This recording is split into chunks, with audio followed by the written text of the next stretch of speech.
नमो नमः है बच्चों। बच्चों हम पढ़ रहे थे अभिज्ञान शकुंतलम का प्रथम अंक, जिसमें हम अब तक 22 श्लोक कर चुके हैं और उससे आगे के संवाद हम पढ़ रहे थे।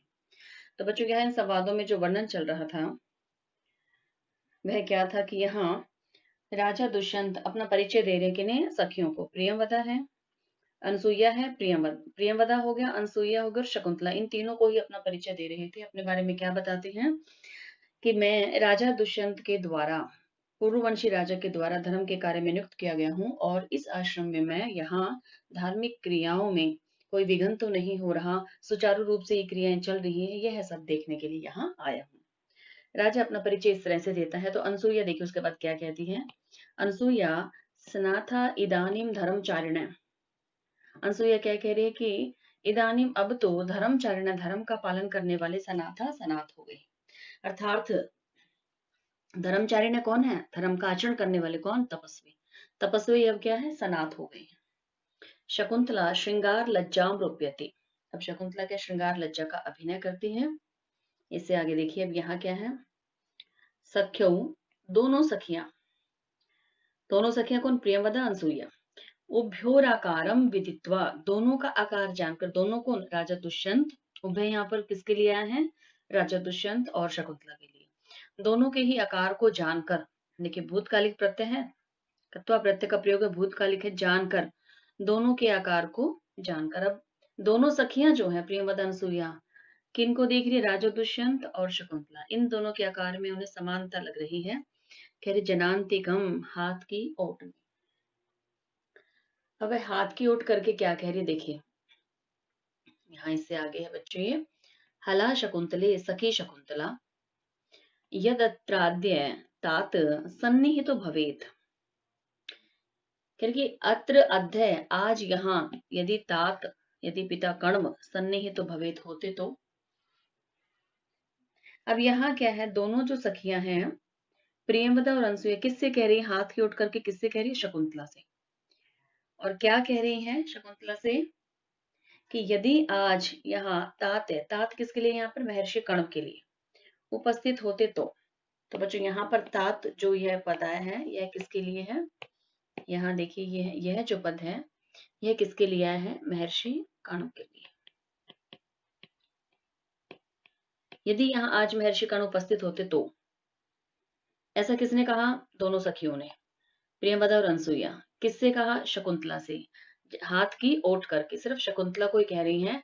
और क्यों कहा, उभयो आकारम विदित्वा, राजा दुष्यंत का और शकुंतला का, इन दोनों के आकार को देखकर, कि यदि आज यह महर्षि कर्ण उपस्थित होते तो। शकुंतला ततः किम भवेद, तो क्या होता। शकुंतला ने क्या कहा, यदि महर्षि कर्ण यहाँ उपस्थित होते तो तब क्या होता। अब देखिए इससे आगे,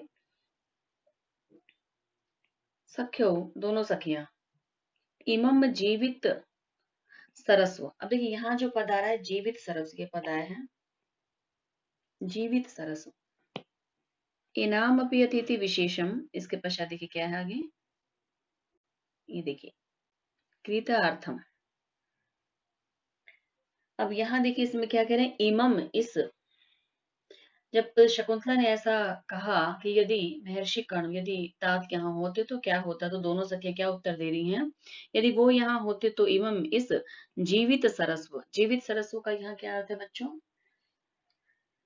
अर्थात शकुंतला, जो जीवन का सरस्व है, किसके, महर्षि कर्ण के जीवन का सरस्व क्या है, सब कुछ क्या है, शकुंतला। अतिथि विशेषम कृतार्थम, तो इस अतिथि विशेष को देकर के कृतार्थ कर देते। अर्थात इस अतिथि को, अतिथि कौन है यहाँ, राजा दुष्यंत, इस अतिथि को अपने जीवन का सरस्व देकर कृतार्थ कर देते। कहने का तात्पर्य क्या, दोनों सखियां क्या कहना चाह रही हैं कि यदि यहाँ महर्षि कर्ण होते इस आश्रम में तो इस अतिथि विशेष को जो है तुम्हें सौंप देते, अर्थात तुम्हारा विवाह इस राजा दुष्यंत के साथ कर देते। ऐसा कौन कह रहे, सख्यो। तो बच्चों यहाँ जो ये जीवित, ये जो पद है जीवित सरस, इसका क्या अर्थ है, महर्षि कर्ण ने शकुंतला को अपनी पुत्री के समान पाला है और शकुंतला के अतिरिक्त कर्ण का अन्य कोई आत्मीय व्यक्ति नहीं है, अति आत्मीय व्यक्ति नहीं है। अतः शकुंतला ही उनका सब कुछ है, उनका जीवित जीवन है, प्राण है, इसलिए यहाँ लिखा है जीवित सरस। ये बच्चों किसके लिए आया है, शकुंतला के लिए। और शकुंतला जीवित सरस किसका है, महर्षि कर्ण। जीवित का अर्थ क्या हो गया बच्चों यहाँ, इसमें जीवन। सरस्व जो पद आया है इसका क्या अर्थ है, देखिए है ना सरस्व अर्थात सब कुछ। तो इसका क्या तात्पर्य है, जीवन का सब कुछ। बच्चों कौन है, शकुंतला, अर्थात जीवित सरस्व है। कौन, शकुंतला। देखिए मैंने यहाँ पर आपको अलग अलग करके भी बता दिया, इसमें जीवित का क्या अर्थ है, जीवन, सरस्व का अर्थ है सब कुछ। तो महर्षि कणों का सब कुछ कौन है, उनके जीवन का, उनके जीवन के लिए क्या है, कोई अति आत्मी व्यक्ति नहीं है, शकुंतला ही उनका सब कुछ है। तो कह रहे अपने जीवन का सरस्व अर्थात शकुंतला को इस अतिथि विशेष को देकर के कृतार्थ कर देते। ऐसा किसने कहा, प्रेमवदा और अनसुईया ने। इसके बाद आगे देखिए, यहाँ ये देखिए इस ऊपर जो हमने भी इसमें संवाद जो किया, जो पंक्ति की कृतार्थम, कृतार्थ, देखिए करिष्यति, कर देंगे। यहाँ ये ऊपर वाली जो पंक्ति है उसी के साथ जुड़ा हुआ है बच्चों। अब इसके बाद देखिए यहाँ क्या कह रहे हैं, शकुंतला क्या कहते हैं, युवाम पेतम। अब यहाँ देखिए शकुंतला ने क्या कहा कि तुम दोनों यहाँ से दूर हटो। तुम दोनों कौन, यहाँ पर तुम दोनों कौन है, युवाम पद किसके लिए है यहाँ पर, प्रियंवदा के लिए और अनसुईया के लिए, दोनों सखियों के लिए है। दोनों सखियां किसकी हैं, शकुंतला की। दोनों सखियों के लिए आ गया, जो शकुंतला दोनों सखियां अनसुईया प्रेमवदा, उनको क्या कह रहे हैं कि युवाम पीतम, तुम दूर हटो, तुम दोनों यहाँ से दूर हो जाओ। किमपि हृदय कृत्वा मंत्रिय थे, कि हृदय में रखकर, अर्थात तुम कुछ हृदय में रख करके ही ऐसा कह रही हो, ऐसी मंत्रणा कर रही हो। युवयोर वचनम श्रोष्यामि, यानी कि मैं तुम्हारी जो बात है, तुम्हारे जो वचन है उनको नहीं सुनूंगी। कौन कह रही है ऐसे, शकुंतला। ये क्या कह रही है यहाँ पर, ये देखिए यहाँ ये रहा न है बच्चों, नहीं, युवयोर वचनम, तुम दोनों के वचनों को श्रोष्यामि, सुनूंगी। श्रोष्यामि में यहाँ पर क्या है बच्चों, उत्तम पुरुष एक वचन का प्रयोग है, मैं नहीं सुनूंगी। लकार कौन सी है यहाँ पर, लिट लकार, लिट लकार है, उत्तम पुरुष है, एक वचन का प्रयोग है, श्रोष्यामि नहीं सुनूंगी तुम दोनों के वचनों को। राजा वयमपि तावद भवत्यो सखीगतम किमपि पृच्छामि। अब देखिए यहाँ राजा जो है क्या कह रहे हैं कि हम भी आप दोनों से, कि तावत भक्त, आप दोनों से सखी गतम, सखी के बारे में, किमपि पृच्छा में, कुछ पूछना चाहते हैं, कुछ पूछते सखी के विषय में, आपकी सखी। अब प्रियंवदन से की सखी कौन है, शकुंतला, यानी राजा जो है किसके विषय में जानना चाहते हैं, शकुंतला के विषय में यहाँ पर। अब देखिए इसके बाद आगे, सख्यो, दोनों सखियां कह रही आ रही है, हाँ आ रही है, आ रही है किसके लिए आ गया, राजन के लिए, राजा दुष्यंत के लिए, हाँ आ रही है। अनुग्रह इवेयम अभ्य प्रार्थना, अनुग्रह, अनुग्रह का क्या अर्थ होता है, कृपा, आपकी जो कृपा है उसमें भी क्या है, इवेयम भ्य अर्थना, अर्थात कृपा में भी प्रार्थना की जाती है, अनुग्रह में भी प्रार्थना की जाती है। तो यहाँ जो है अनसुईया और जो प्रेमवदा है, राजा दुष्यंत के द्वारा कही गई बातों को अपने ऊपर अनुग्रह करना मानती है, कृपा करना मानती है। और दुष्यंत ने जब यह कहा कि मैं तुम्हारी सखी के विषय में कुछ पूछना चाहता हूँ, तो दोनों सखियों ने क्या कहा कि इसमें प्रार्थना करने की क्या बात है, यह तो हम पर आपका अनुग्रह होगा, कृपा होगी। अर्थात वो दोनों क्या कह रहे राजा से कि आप जो भी पूछना चाहें वो पूछ सकते हैं। राजा देखिए, राजा कह रहे हैं भगवान काश्यप शाश्वते ब्रह्मणे।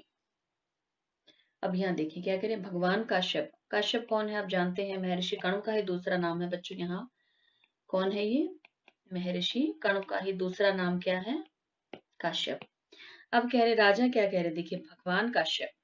अब राजा क्या पूछना चाह रहे हैं दोनों सखियों से, अनसुईया प्रेमवदा से, कि भगवान काश्यप तो, महर्षि कण्व तो शाश्वते ब्रह्मणि स्थित इति, शाश्वत क्या है वो तो, ब्रह्मणि, ब्रह्मचार्य व्रत उन्होंने लिया हुआ उसमें स्थित है। देखिए इति प्रकाश है, यह तो प्रकट है।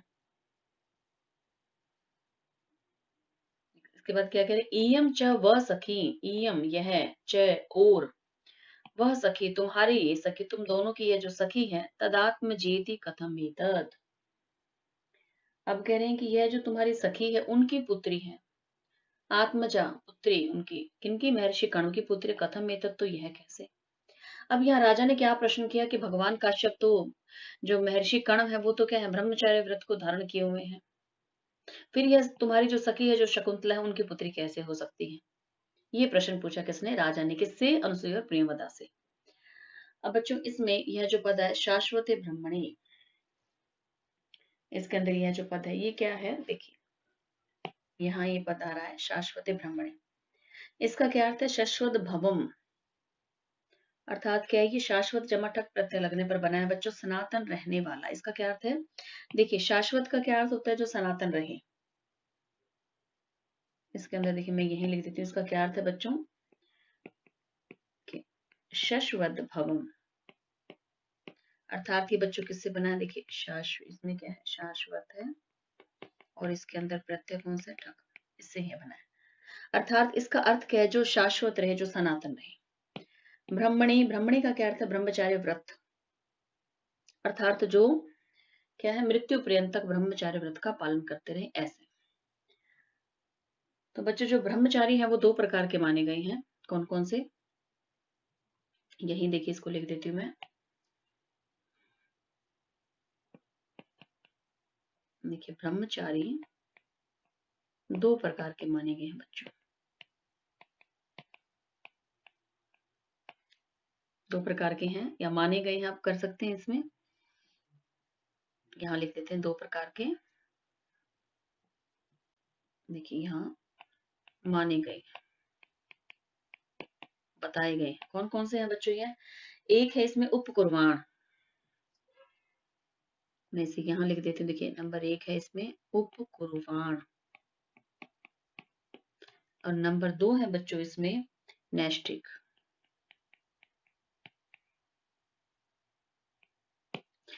तो बच्चों एक तो क्या ब्रह्मचारी उपकुर्वाण, और दूसरा कौन सा? नैष्टिक। के दो प्रकार के ब्रह्मचारी माने गए। उपकुर्वाण कौन से होते हैं? जो विधिवत वेदों का अध्ययन करके और उसके पश्चात गृहस्थ आश्रम में प्रवेश करते हैं, उन्हें कहा जाता है उपकुर्वाण। और नैष्टिक ब्रह्मचारी कौन से होते हैं? जो मृत्यु पर्यंत ब्रह्मचार्य व्रत का पालन करते हैं। तो यहाँ पर यह जो शाश्वत ब्रह्मणी आया है, ये किसके लिए आया है? नैष्टिक के लिए है बच्चों, अर्थात जो मृत्यु पर्यंत क्या है? जो शाश्वत, जो क्या ब्रह्मणी अर्थात ब्रह्मचर्य व्रत का पालन करते हैं। नैष्टिक का क्या अर्थ है? फिर यहाँ देखिए शाश्वत ब्रह्मणी। तो यहाँ पर क्या है कि जो काश्यप हैं, जो महर्षि कण्व हैं, वो तो क्या है? नैष्टिक ब्रह्मचारी हैं, मृत्यु तक उन्होंने ब्रह्मचर्य व्रत का पालन करना है, ऐसे ब्रह्मचारी हैं। तो फिर उनसे यह तुम्हारी जो सखी है उनकी पुत्री कैसे हो सकती है? इसके बाद आप आगे देखिए यहाँ इसमें क्या कह रहे हैं। यहाँ अनसुईया कह रही है श्रोणोतु आर्य, आर्य सुने। आर्य जो संबोधन आ रहा है किसके लिए? राजा दुष्यंत के लिए। अस्ति कोऽपि कौशिक इति गोत्र नाम धेयो महाप्रभावो राजऋषि। कि अस्ति है कोऽपि, कौन? कौशिक इति, कौशिक नाम से ऐसे, गोत्र नाम धेयो, गोत्र नाम को धारण करने वाले महाप्रभावशाली राजऋषि। कौन है बच्चों यहाँ पर कौशिक गोत्र वाले? कौन से ऋषि के बारे में यहाँ बात हो रही है? विश्वामित्र ऋषि। यहाँ ये देखिए कौन है ये? विश्वामित्र, विश्वामित्र ऋषि। ये क्या है? कौशिक गोत्र के हैं। देखिए कौशिक राजा के वंश में उत्पन्न होने के कारण विश्वामित्र ऋषि क्या है? कौशिक कहलाए। किसके वंश में उत्पन्न हुए थे बच्चों ये? कौशिक राजा के, कौशिक राजा के वंश में उत्पन्न होने के कारण ये ऋषि क्या कहलाए? कौशिक।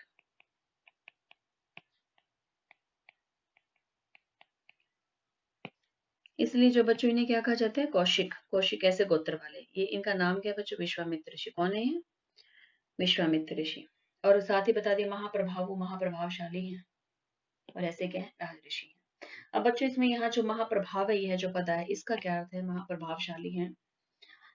ऐसा क्यों कहा है यहाँ? इन्होंने क्या किया था? अपने प्रभाव से त्रिशंकु को, त्रिशंकु का आपने नाम सुना होगा, त्रिशंकु को सशरीर कहाँ भेजा था? स्वर्ग।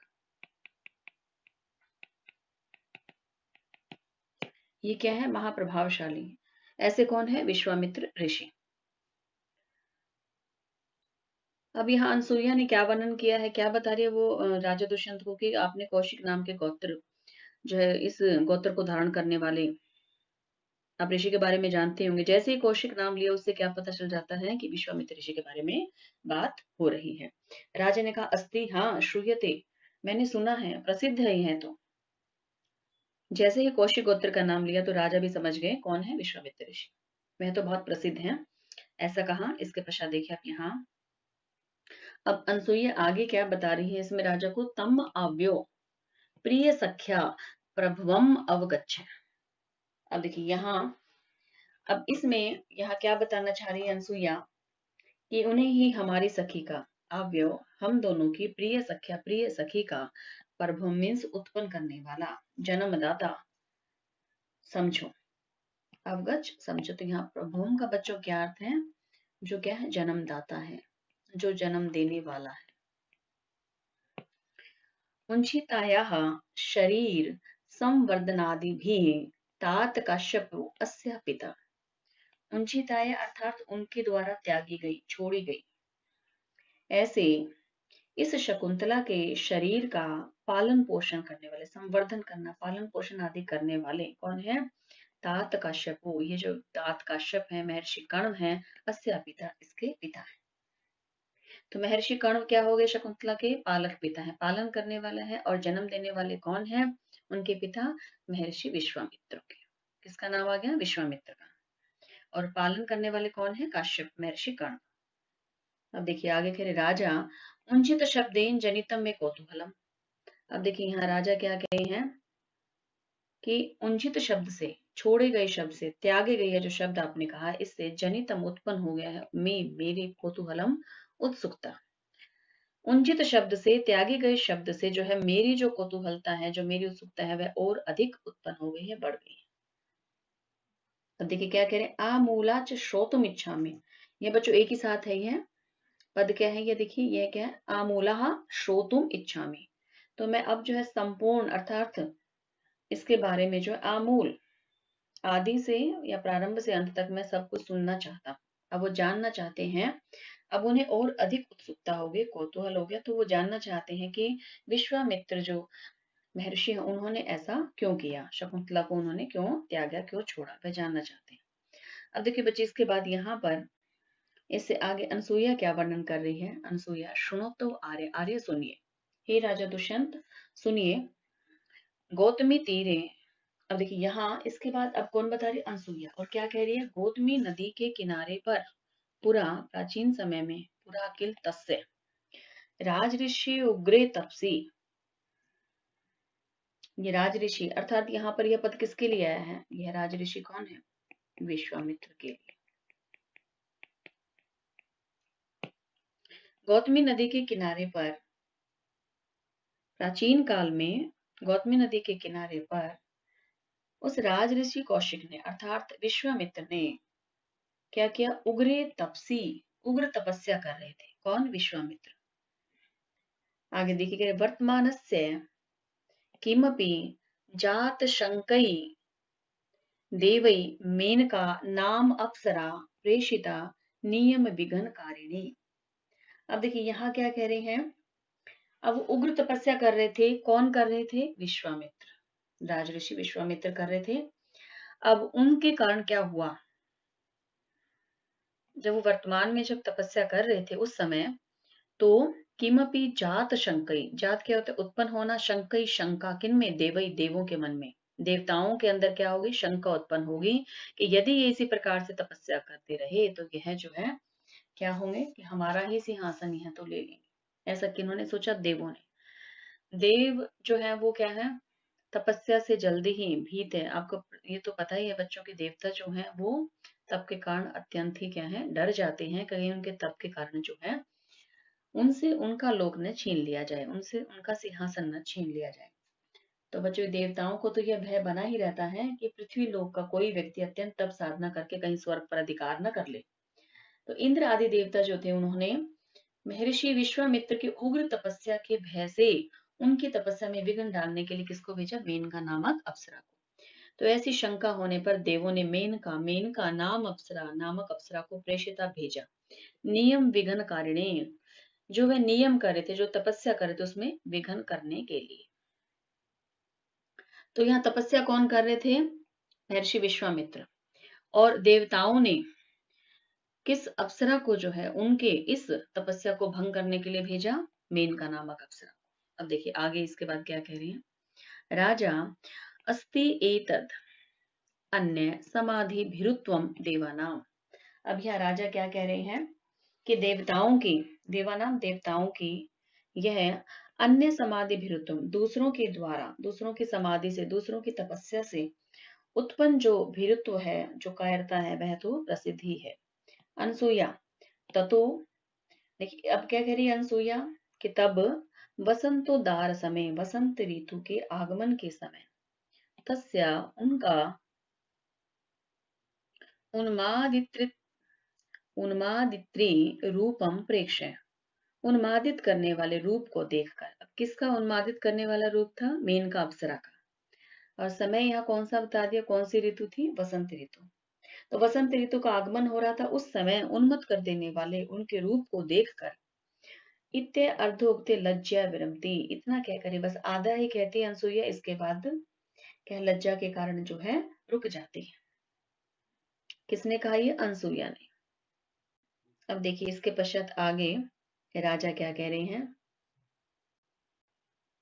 राजा पर ताज कहते हैं। अब देखिए एव सर्वथा अप्सर संभव ईशा। अब राजा ने क्या कहा कि इसके आगे का जो वर्णन है, कह रहे हैं परस्त ताज ज्ञायत एव, आगे का जो वर्णन है वह जान लिया गया है कि यह अप्सर संभव ईशा। ईशा मीन्स यह शकुंतला जो है अप्सर संभव, अप्सरा से उत्पन्न है। ये किससे उत्पन्न है? अप्सरा से। अनुसुईया अथ किम, और क्या? राजा उपपद्यते, ठीक है। अब देखिए यहाँ राजा को इस चीज का जो है विदित हो गया, इस चीज को वो जान गई हैं कि यह विश्वामित्र, महर्षि विश्वामित्र और मेनका अप्सरा की संतान है। महर्षि कर्ण तो इसके पालक पिता है। अब बच्चों इस श्लोक में यहाँ जो वर्णन आ रहा है, देखिए राजा के मन में क्या विचार आते हैं, यह सब वृतांत सुनने के पश्चात वो क्या सोच रहे हैं उसका वर्णन है बच्चों। यहाँ कह रहे हैं मानु शिशु, देखिए थोड़ा सा और बड़ा कर लेते हैं, आपको समझ आ जाएगा बच्चों, अच्छे से स्पष्ट दिखाई देगा। ये देखिए कह रहे मानु शिशु, मानु शिशु मीन्स मानवीय, जो स्त्रियां हैं उनमें, कथम कैसे, वा अथवा सयात, अब इसका पदच्छेद कर लेते हैं बच्चों पहले। यहाँ क्या है इसमें? सयात अस्य, तत्पश्चात क्या? रूपस्य संभव है। अब यहाँ क्या कह रहे हैं कि अस्य रूपस्य संभव है, इस रूप की उत्पत्ति, संभव है उत्पत्ति, अस्य इस किसका? शकुंतला का। कि जो शकुंतला के जो रूप की उत्पत्ति है, कथम व सयात, कैसे हो सकती है? किसमें? मानव शिशु, मानवीय स्त्रियों में। कि मानवीय स्त्रियों में ऐसे सौंदर्य की, ऐसे रूप की उत्पत्ति कथम व सयात, कैसे हो सकती है?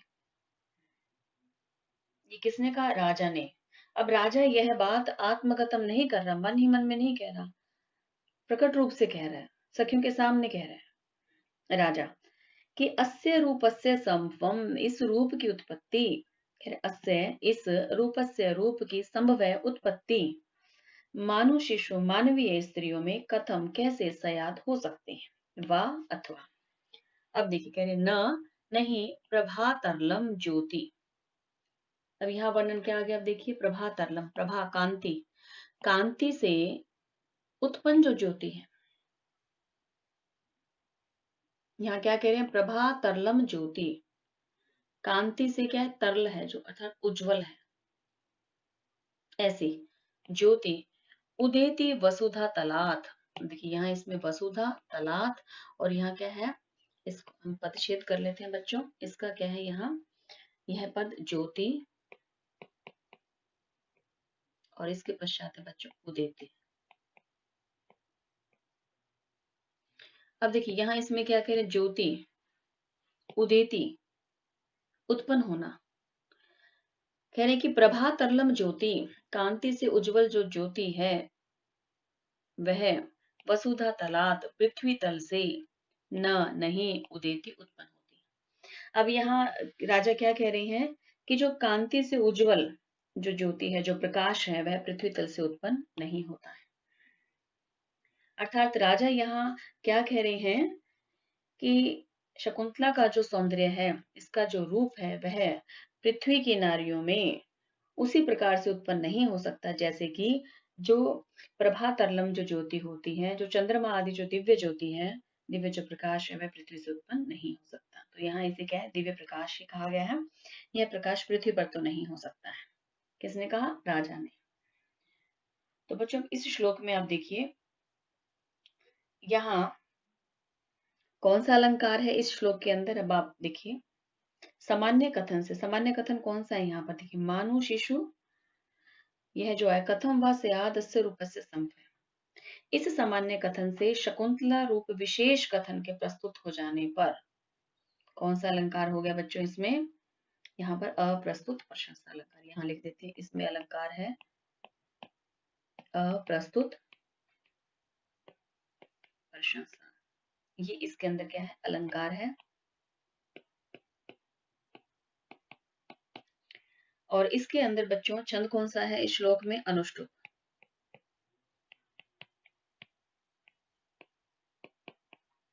अनुष्टुप छंद का प्रयोग है। साथ ही बच्चों हम इसमें व्याकरण की दृष्टि से भी देखते हैं। देखिए, यहाँ जो पद है प्रभा तरलम, इसमें क्या है? यहाँ प्रभया तरलम, यहाँ जो है बच्चों तृतीया तत्पुरुष, इसके अंदर समास है। अब साथ ही इसी प्रकार से आप देखिए, यहाँ जो पद उदेति, इस उदेति पद में देखिए, यह जो पद आपको दिख रहा है, इसमें उदेति में यहाँ क्या है? उत,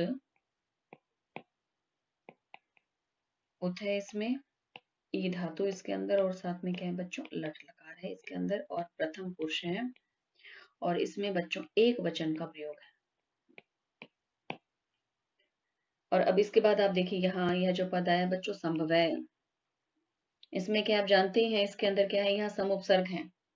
धातु कौन सी है? भव, कौन सी है? भू धातु है। तो यहाँ इसमें सम उपसर्ग है, भू धातु है, और साथ में इसमें अप प्रत्यय। अब चलो इसके बाद आगे देखते हैं बच्चों, यहाँ क्या कह रहे हैं?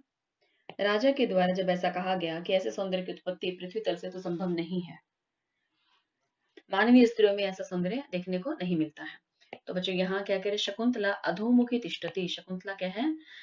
नीचे मुख किए हुए ही खड़ी रहती है। राजा आत्मगतम, राजा मन ही मन। अब देखिए, राजा मन ही मन में क्या सोच रहा है, यहाँ देखिए, अब इसमें वर्णन आ रहा है।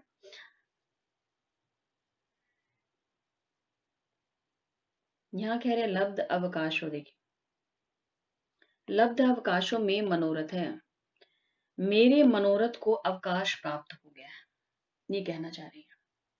अर्थात मेरे मनोरथ को, मेरी इच्छा को क्या है? अवकाश, अवकाश अर्थात अवसर मिल गया है। मनोरथ आपको इसमें, इससे पूर्व भी यह शब्द आया था मनोरथ है, अर्थात ऐसा रथ जिसको क्या कहा गया है? मन का जो रथ है, वह क्या है? एक स्थान से दूसरे स्थान पर कहीं भी ले जाता है। यह ऐसा रथ है जो क्या है? तुरंत ही ले जाता है, शीघ्र ही ले जाता है मन को, इसलिए इसे क्या कहा जाता है? मनोरथ, अर्थात मन की इच्छा। तो मनोरथ को, राजा कह रहे मेरे मनोरथ को तो अब अवसर प्राप्त हो गया है। ऐसा क्यों कहा राजा ने? बच्चों यह जो सूक्ति है, यह जो दी हुई है, यह कई बार वस्तु इस प्रश्नों में पूछ ली जाती है कि किस अंग से यह ली गई है। तो प्रथम अंग से है यह, और ये किसके द्वारा कही गई है? राजा दुष्यंत के द्वारा।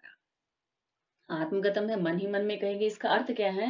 क्योंकि राजा दुष्यंत अब तक क्या सोच रहा था कि शकुंतला ब्राह्मण कन्या है और मुझ क्षत्रिय से इसका विवाह नहीं हो सकता। लेकिन अब जब राजा को यह ज्ञात हो गया है कि शकुंतला क्षत्रिय ऋषि विश्वामित्र और अप्सरा मेनका की पुत्री है, तो अब क्या है? राजा का उससे विवाह हो सकता है। तभी राजा ने कहा मेरा जो मनोरथ है उसको अवसर प्राप्त हो गया, अर्थात राजा का मनोरथ सफल हो सकता है। इसके बाद आप आगे देखिए, यहाँ क्या कह रहे हैं इसमें?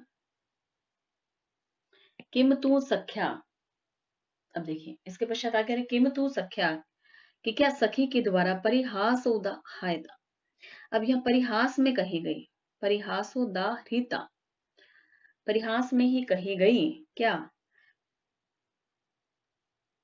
वर प्रार्थना, वर की प्रार्थना को श्रुत्वा सुनकर, बेबी यहाँ देखिए श्रु धातु है इसमें, और कत्वा प्रत्यय का प्रयोग है, भूतकालिक प्रत्यय बच्चों ये।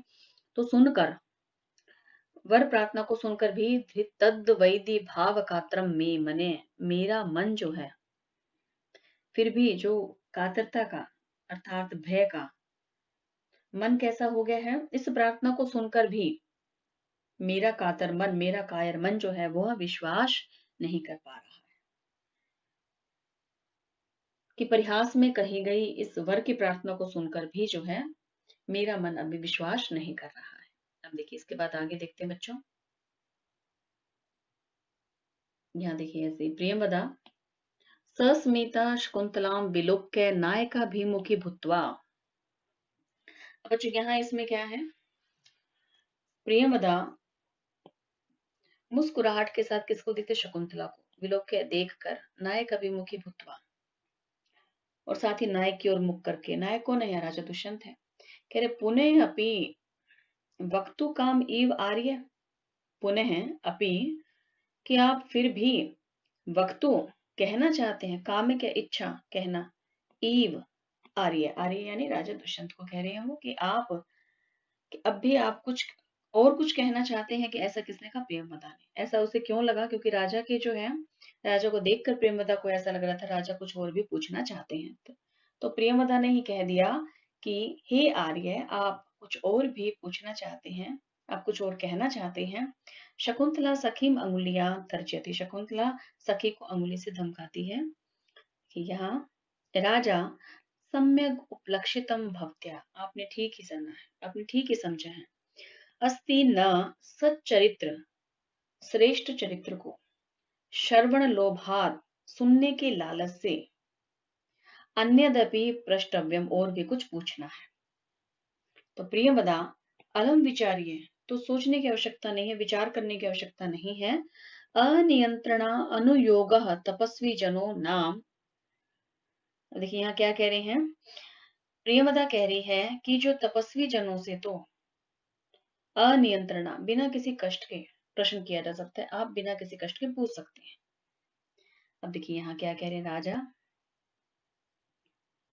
अब यहाँ राजा कह रहे हैं इति सखीम ते ज्ञातुम इच्छामि, मैं तुम्हारी सखी के विषय में जानना चाहता हूँ। देखिए बिल्कुल स्पष्ट राजा ने यहाँ पूछा है कि मैं तुम्हारी सखी के विषय में जानना चाहता हूँ। देखिए कालिदास जी की भी यही विशेषता है, नायक जो है वह सीधा ही उसी जिसके बारे में जानना चाह रहा वही प्रश्न यहाँ किया है।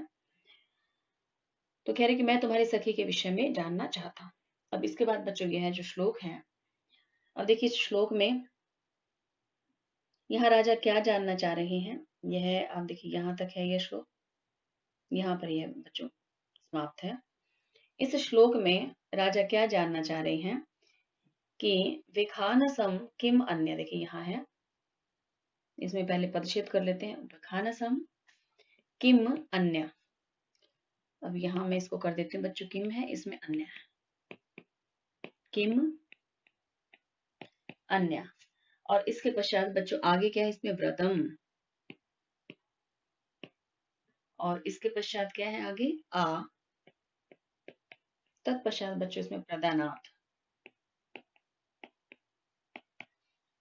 व्यापार रोधी मदनस्य निषेवितव्यम। अब देखिए बच्चों इसमें राजा क्या पूछ रहे हैं? जैसे ही सखी ने यह कहा कि हाँ आप कुछ और जानना चाह रहे, राजा ने कहा हाँ मैं तुम्हारी सखी के विषय, शकुंतला के विषय में जानना चाहता हूँ। तो वह क्या जानना चाह रहे हैं? वह जो प्रश्न कर रहे हैं, सखियों के द्वारा पूछ रहे हैं, वह वर्णन इस श्लोक में आएगा। सबसे पहले हम ये आरंभ की दो इसकी पंक्तियां कर लेते हैं बच्चों, इसके बाद हम इसके बाद श्लोक की जो और अंतिम दो पंक्तियां वह करेंगे। इसमें है यहाँ वैखानसम। वैखानसम का क्या अर्थ है? तापस व्रत। किम क्या, अन्य इसके द्वारा, अन्य को नहीं है शकुंतला, कि क्या शकुंतला के द्वारा यह जो विखानसम जो व्रतम, ये जो व्रत है, अप्रदानात यहाँ पर आया। अप्रदानात का यहाँ क्या अर्थ है बच्चों? विवाह होने तक ही। यहाँ जो है ये अप्रदानात का क्या अर्थ है? विवाह होने तक ही। अब राजा यहाँ क्या जानना चाह रहा है कि शकुंतला ने जो ये व्रत रखा हुआ, जो ये तापस व्रत है इसका, विखानसम का क्या अर्थ है? तापस, कि शकुंतला का ये तापस व्रत क्या विवाह होने तक ही शकुंतला को पालन करना है। सबसे पहले एक जो राजा का जो प्रश्न है वह यह है कि शकुंतला को यह जो व्रत है, कौन सा? तापस व्रत जो है यह विवाह होने तक ही सेवित करना है या इससे आगे भी इसे रखना है। दूसरा, व्यापार रोधी, व्यापार को रोकने वाला। अब कौन सा व्यापार है? मदनस्य, काम के। कि काम के व्यापार को रोकने वाला। अब काम के व्यापार को रोकने वाला क्या है बच्चों? विखानसम, अर्थात तापस व्रत। तो तापस व्रत का विशेषण क्या हो गया? तापस व्रत कैसा है? जो काम के व्यापार को रोक रहा है, काम की भावनाओं से जो रहित है, उसके जो कार्य को रोक रहा है, ऐसा क्या है? विखानसम, तापस व्रत। निषेवितव्यम, सेवित करना, सेवन करना है। तो अब देखिए इसका कि किम, क्या, अन्य, इस शकुंतला के द्वारा मदनस्य व्यापार रोधी, काम के व्यापार को रोकने वाला, बेखानसम, यह तापस व्रत अप्रदानात, विवाह होने तक ही निषेवितव्यम, सेवित करना है। इससे आगे देखते हैं। अत्यंतमेव मदिरेक्षण वल्लभाभिराहो। अब यहाँ देखिए अत्यंत ही, यहाँ क्या है बच्चों? इसमें इसका पहले पदच्छेद कर लेते हैं। इसका भी यहाँ क्या है बच्चों? पद इसमें अत्यंतम एव, यहाँ लिख देते हैं इसको, अत्यंतम एव। इसके बाद देखिए आगे क्या है इसमें जो पद आ रहा है, यहाँ पर कह रहे मदिरेक्षण वल्लभाभि आहो, यहाँ ये पद है। अब बच्चों इसमें मदिरेक्षण किसको कहा है? मदिर, मदिर का क्या अर्थ है यहाँ पर बच्चों? मदयुक्त नेत्रों से प्रिय लगने वाली। एक्शन क्या होते हैं? नेत्र। क्या है इसका? मदयुक्त नेत्रों वाली। यहाँ मदयुक्त नेत्रों वाले कौन है बच्चों? किसके लिए आ गया यह पद? ऐसी कौन है? हिरण्य, उनके साथ ही ये सदा रहेगी। कह रहे हैं कि यह मदयुक्त नेत्रों वाली, देखिए इसके बाद आगे है, यह है इसके साथ यहाँ जुड़ा हुआ है, निवत्स्यति, रहेगी, समम, साथ, हरिण अंगना भी। इसका क्या अर्थ है? अर्थात हिरण्यों के साथ ही, हिरण्यों के साथ ही, समम के साथ, निवत्स्यति मीन्स रहेगी। हरिण अंगना भी है बच्चों, यह अर्थ हरिण के अंगों, अर्थात यह क्या है? हिरण्यों के। इसका अर्थ क्या है? हिरण्यों के साथ ही यह रहेगी। अब यहाँ पर जो है हिरनियां कैसी हैं, उसके लिए क्या बताया, क्या सादृश्यता बताई है कि जो हिरण्यों के जो नेत्र हैं और जो शकुंतला के नेत्र हैं वो क्या है? एक जैसे ही है, समान है। तो इसलिए यहाँ क्या कहा कि अपने समान सुंदर नेत्र वाली, मद से युक्त नेत्रों वाली जैसे वो हिरनियां हैं, उनके साथ ही यह शकुंतला रहेगी क्या? यहाँ ऐसा वर्णन है बच्चों। इक्षण क्या होते हैं? नेत्र। मदि के, मदिर का यहाँ क्या अर्थ है? मद युक्त नेत्रों वाली। और साथ ही देखिए इसमें क्या वल्लभा भी है जो पद, इसका क्या अर्थ है? समान। मद से युक्त नेत्रों के समान वाली कौन है? शकुंतला। अब ऐसे जो नेत्र हैं, हिरण्यों के भी ऐसे ही नेत्र हैं, शकुंतला के भी ऐसे ही नेत्र हैं, ऐसे नेत्रों वाली आहो, अथवा, अब साथ ही लिख दिया अत्यंतम एवं, अत्यंत ही, सादृश्यता वाली, समानता वाली, अर्थात मद से युक्त नेत्रों के समान अत्यंत ही सादृश्यता वाली यह शकुंतला आहो, अथवा निवत्स्यति समम हरिण अंगना भी, इन हिरण्यों के साथ ही यहाँ रहेगी। अब राजा यह जानना चाह रहे हैं कि क्या यह शकुंतला यही आश्रम में ही रहेगी इन हिरण्यों के साथ ही? क्या इसे जो यह तापस जो व्रत है वह विवाह होने तक ही पालन करना है? राजा यह प्रश्न, इन प्रश्नों का उत्तर जानना चाह रहा है। इसलिए राजा जो ऐसा प्रश्न करता है। और किससे, जब यह किसके साथ वार्तालाप हो रहा है राजा का? प्रियंवदा के साथ। प्रियंवदा कह रही कि आपको सोचने की आवश्यकता नहीं है, आप जो कुछ पूछना चाहते हैं वो पूछिए। तब राजा ने अपने ये प्रश्न इसमें पूछे हैं। तो बच्चों अब देखिए इसमें यहाँ इसके बारे में देखिए, पहले ऊपर जो है हम इसमें बता चुके हैं बच्चों कि व्रत जो होता है वह क्या है? दो प्रकार के ब्रह्मचारी होते हैं, माने गए हैं।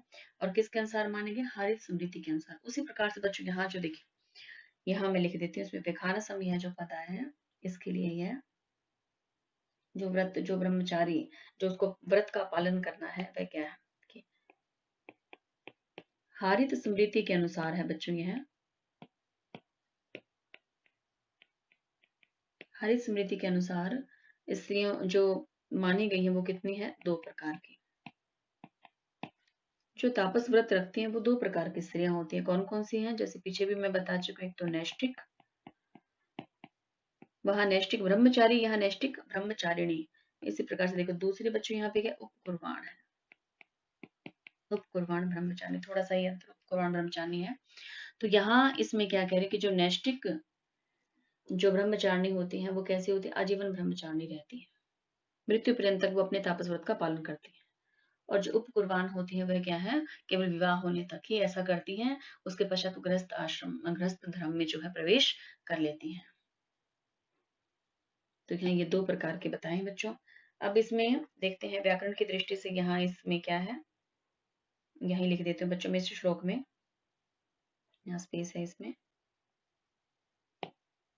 बच्चों इसमें अलंकार यहाँ पर है परिकर अलंकार है।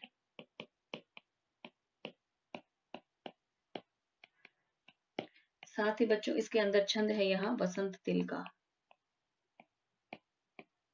इस श्लोक में वसंत तिल का छंद है। और यहाँ देखिए इसमें जो पद आया है निषेवितव्यम, देखिए अंत में आया है ये पद है बच्चों इसमें, निवसति आ गया है, देखिए निषेवितम निषेवन करने, यहाँ ये अंत में था इसमें जब हमने प्रारंभ की जो दो पंक्तियां पढ़ी उसमें। इसमें क्या है बच्चों, यहाँ निषेवितव्यम में नी जमा सेव, और इसके साथ में बच्चों क्या है यहाँ पर सेव इसमें धातु है, तव्यत इसमें प्रत्यय है, नी इसके अंदर आगे उपसर्ग लगा हुआ है। और देखते हैं बच्चों इसमें यहाँ सबसे अंत में हमने देखा था नी वसती, इसमें भी जो है कौन सा उपसर्ग है? नी। साथ में धातु कौन सी बच्चों इसमें? वस। लकार कौन सा? इसके अंदर लट लकार है। और इसमें क्या है बच्चों? प्रथम पुरुष है, एक वचन का प्रयोग है, एक वचन का इसके अंदर प्रयोग आया है। इसी प्रकार से आप देखिए यहाँ यह जो पद है हरिंगनाभि, इसमें क्या है? अंगनाभि जो है इसमें षष्ठी तत्पुरुष समास है बच्चों, यहाँ षष्ठी तत्पुरुष समास का इसके अंदर है। इसका विग्रह मैं ये नीचे लिख देती हूँ, हरिणाम, देखिए हरिणाणाम, हरिणा नाम अंगनाभि,